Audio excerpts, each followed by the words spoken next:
In Laboratory Reddit, today's story is... My sister made a joke about my husband at Thanksgiving, and I left in tears. 5 years later, I discovered that her son was my husband's, and my revenge was devastating. Thanksgiving has always been my favorite holiday. There is something special about gathering around the table, catching up on each other's lives, and sharing stories that gives me a warm feeling. My family, with all its idiosyncrasies, is truly appreciated. However, they have this problematic habit of taking jokes too far. Generally, I laugh and I don't think anything of it, understanding that they don't mean any harm.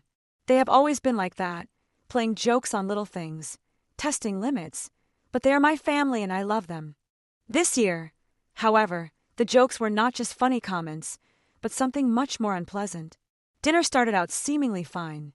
My sister Olivia was in one of those moods that make her particularly loud and joking. She has always been the life and soul of any gathering, constantly making everyone laugh, and that night was no different. Dad was in charge of carving the turkey while Mom prepared the side dishes, and we all settled into the familiar routine of our dinner. The first jokes about my marriage seemed harmless, the kind of comments I was used to ignoring. Someone joked about how I had gotten a husband who cooked better than I did, since he has culinary experience. I always ended up helping in the kitchen during family gatherings. I laughed because they were not meant to be hurtful. But as the evening progressed, the jokes intensified and stopped being funny or light. I was about to serve myself some filling when Olivia smiled mischievously and let loose the big joke of the night. She said something about how her son, Aiden, had the same eyes as my husband. The room erupted in laughter before I could even react. The kind of laughter that grows and feeds on itself, getting progressively worse. Aiden has big, expressive eyes, but comparing them to my husband's is something completely different. I couldn't believe she had said it out loud, and even less that everyone found it funny. And the laughter didn't stop quickly. Mom added that it wasn't just the eyes, that maybe Aiden had also inherited my husband's good looks. This caused the laughter to increase even more. I looked at my husband, who was in the kitchen doorway, drying his hands with a cloth. I wasn't sure if he had heard, but he looked uncomfortable. I couldn't bear it. I couldn't stay there pretending that everything was fine. The room fell silent. I muttered something about needing some fresh air and left, although they tried to stop me, claiming it was just a joke. My husband called after me when I was getting my coat in the hallway, but he didn't follow me. I got in my car and drove aimlessly for a while. I don't know what it is about driving for me, but it helps me gather my thoughts. At that moment, I was reflecting on everything that had happened at dinner. I kept trying to convince myself that it wasn't important, just an unfortunate joke taken too far. But why did I feel it was something completely different? When I finally returned home, I couldn't sleep. I kept telling myself that I was overreacting, that I was allowing a bad moment to ruin what should have been a pleasant evening. But no matter how hard I tried to rationalize it, something still felt extremely strange. The next morning, I talked to my husband about what had happened. I expected him to be outraged on my behalf and tell me that Olivia had crossed a line and that I had done the right thing in leaving. Instead, he played it down. He told me that I shouldn't take it so seriously and that it was just Olivia being Olivia. He said he didn't mean it in a bad way, that it was just her way of joking. I stared at him, waiting for him to say something more, waiting for him to defend me, but he didn't. Instead, he told me that I was overreacting and that I shouldn't let an insignificant comment ruin my mood. The problem is that there have always been jokes, but relatively harmless ones. Like I can't cook, or I had too much dessert that night. But never jokes as inappropriate as the one Olivia made. And what made it even worse was that my own husband was downplaying the whole thing, trying to get me to forget about it, which made it even more suspicious. For the first time, I started to question things that I never wanted to question. What's more, he was very nervous during the jokes, making me doubt even more. I asked him about it, and he replied that I was overanalyzing the situation and that I should leave it alone. Do you think I'm exaggerating? I need your opinions. In addition, I forgot to mention that the father of my sister's child is a man she was never married to. They don't have a good relationship because it was a passing affair and they never formalized it. Not even when she discovered she was pregnant. This fuels my suspicions even more. Update 1. Although several days have passed, I still can't get everything that happened out of my mind.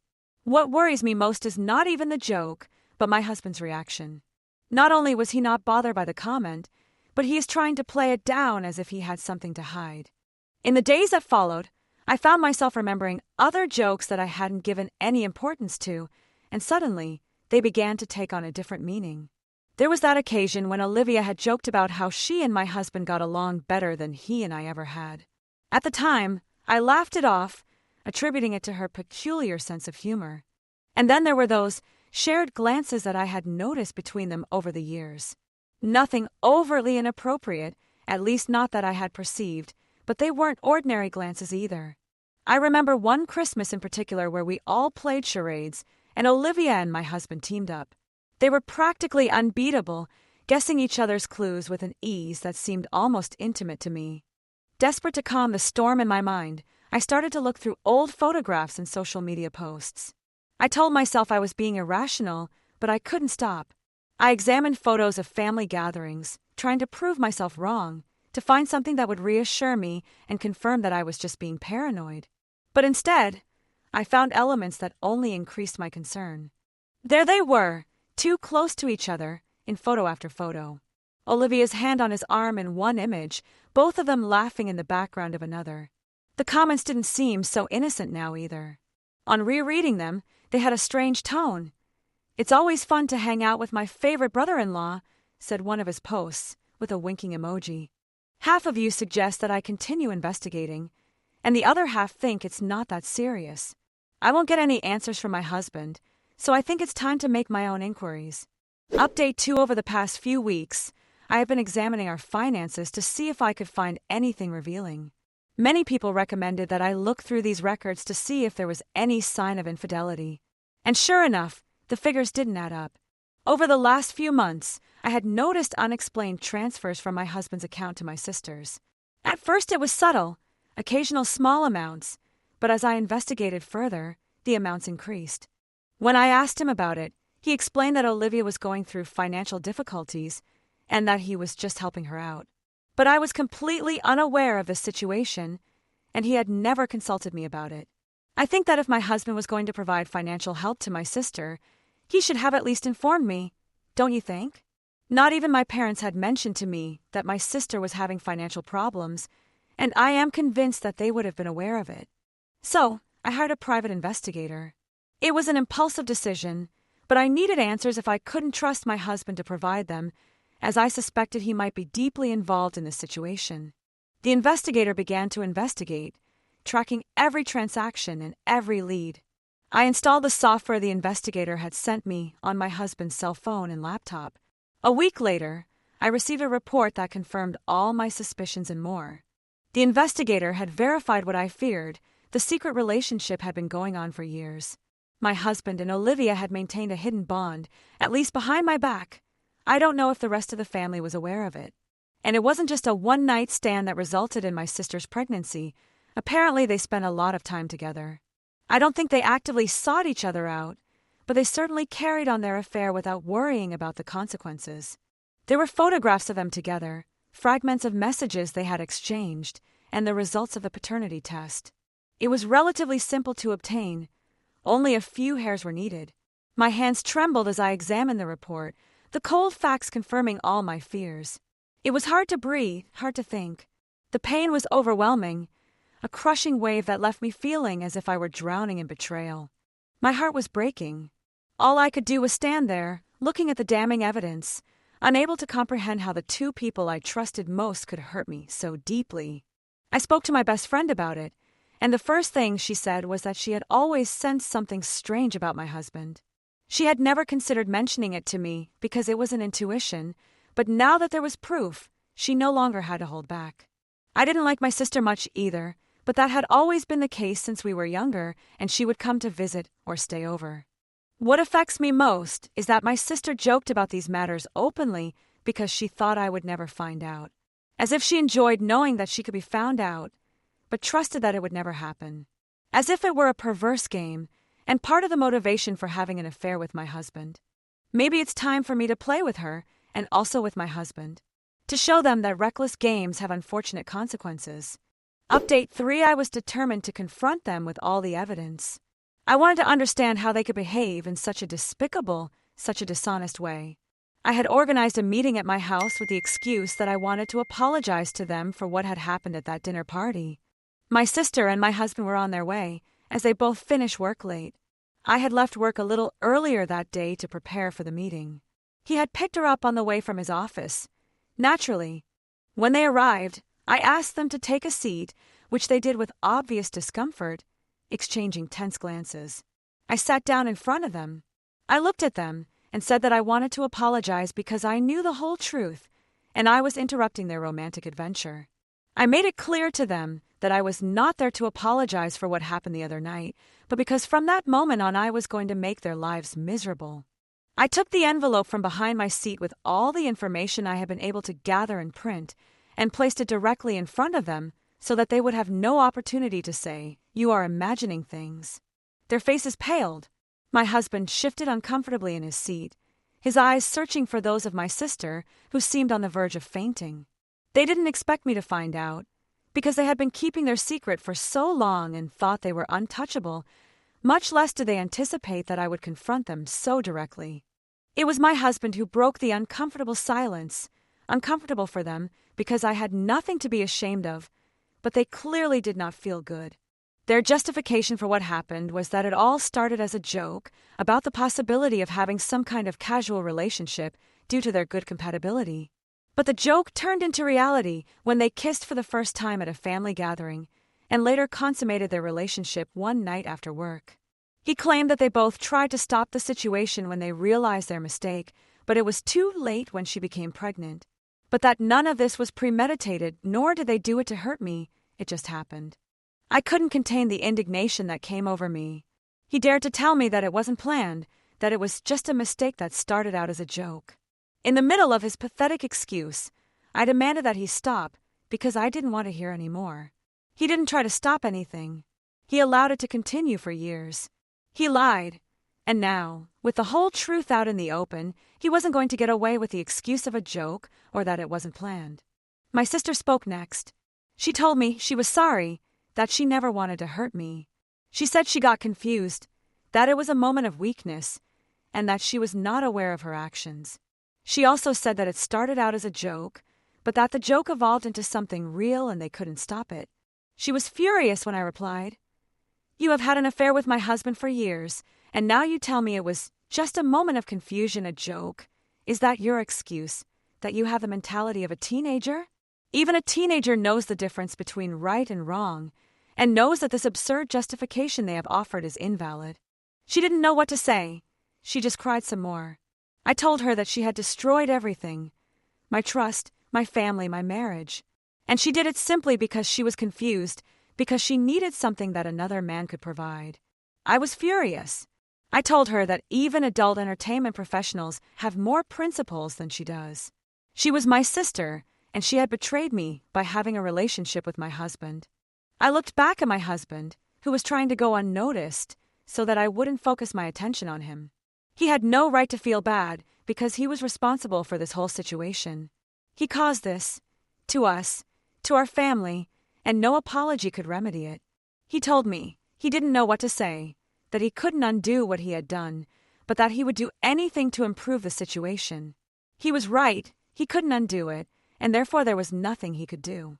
Afterwards, I asked my husband and my sister to leave the house immediately. My husband wanted to collect some belongings from the room, but I told him he would have to leave with what he was wearing. Neither of them protested at my demand, and they finally left. Now I just want to finalize the divorce as soon as possible and cut all ties with my sister and my husband. I know it will be more complicated with my sister because she is part of the family, and I will have to meet her at various family events. At least I have established a new rule that I will not attend unless she is invited. And if my family refuses to accept this condition, then I will have to distance myself even more from them. It is time to adopt a scorched earth policy with my sister, my husband, and anyone who defends them.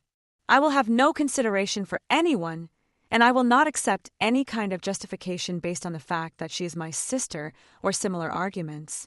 I cannot find adequate words to refer to her because any term I consider would be unfair to other people. As I mentioned, I believe that an adult entertainment professional has more principles than my own sister, so it would be offensive to them.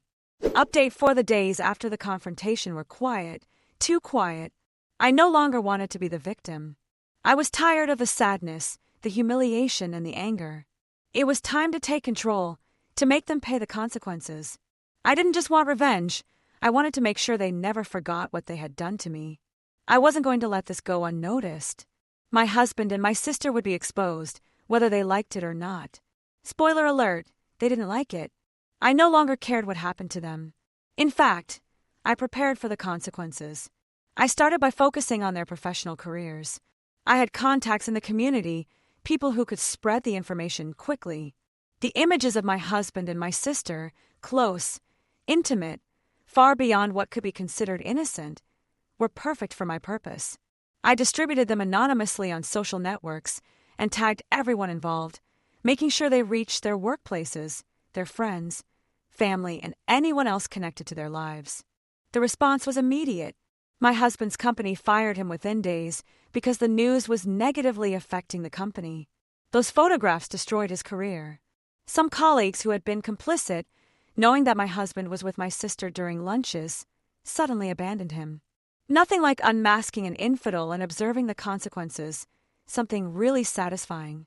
As for my sister, her boutique also felt the effects of my revenge.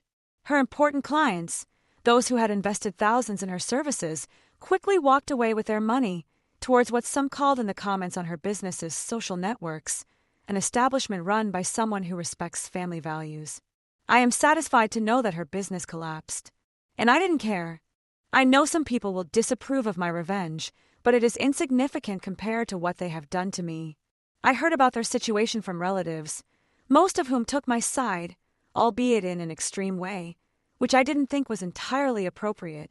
One of my cousins who quickly supported me throughout the situation, even on the day of the joke when he saw how devastated I was, went to the school and revealed to everyone what had happened. That Aiden was the result of infidelity, that his mother had betrayed his sister and had had a relationship with her husband for years. She told them everything, even going so far as to say that the child had always known the identity of his real father, but he visited my house without remorse, pretending innocence. The rumor turned into mockery and then into harassment. The little boy became the butt of all the cruel jokes. His classmates tormented him incessantly, asking him if he had always known the truth, or if his father had ever confessed it to him. The taunts did not stop. They spread throughout the school. His life became unbearable.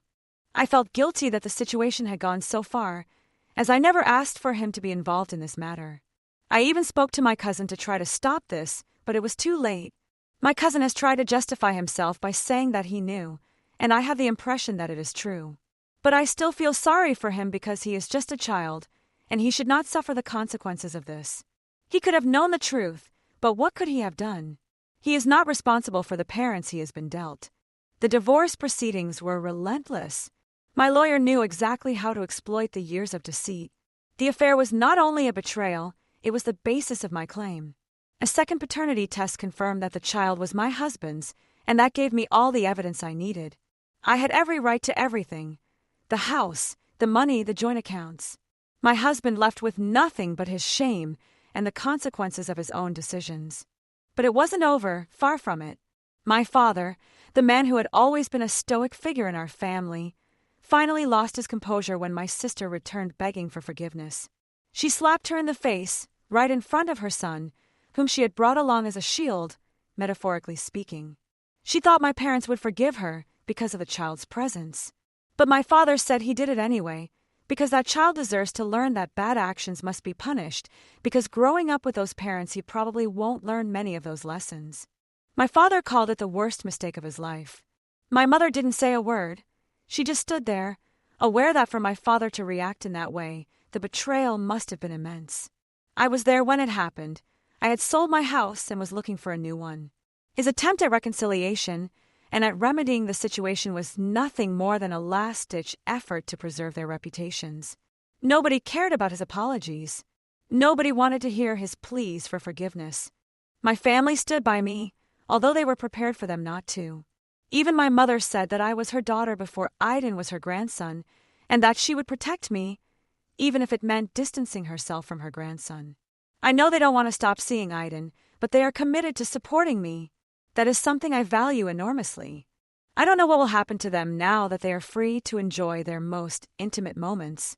They are free to do so because my ex-husband is no longer married to me.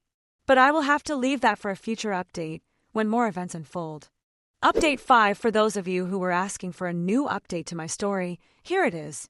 I don't know if there will be many, but at least the comment that asked for it received numerous votes.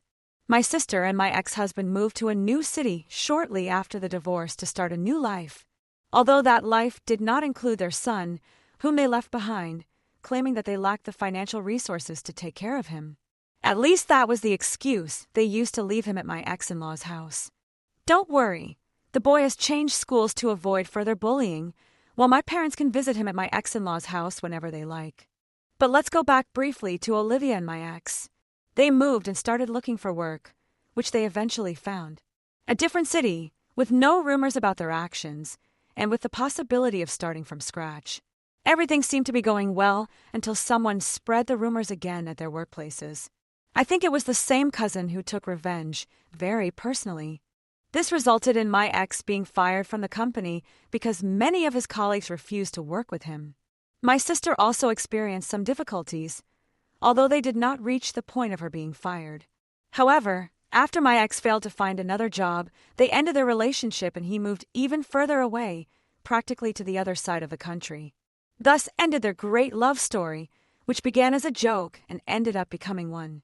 Something that amused my father enormously was when my sister called to ask if she could move back because she was feeling very lonely in the new city. She wanted to stay with my parents temporarily, together with Eden, while she got settled again by opening a new business. But my father replied that the joke was very funny because it wasn't going to happen, and it was ironic that she was asking. My parents already spent time with Eden, so they don't need to take her in for him to be present. He suggested that she could start by being a mother to the child and take him to live with her. That way, she wouldn't feel alone and her son would have a mother.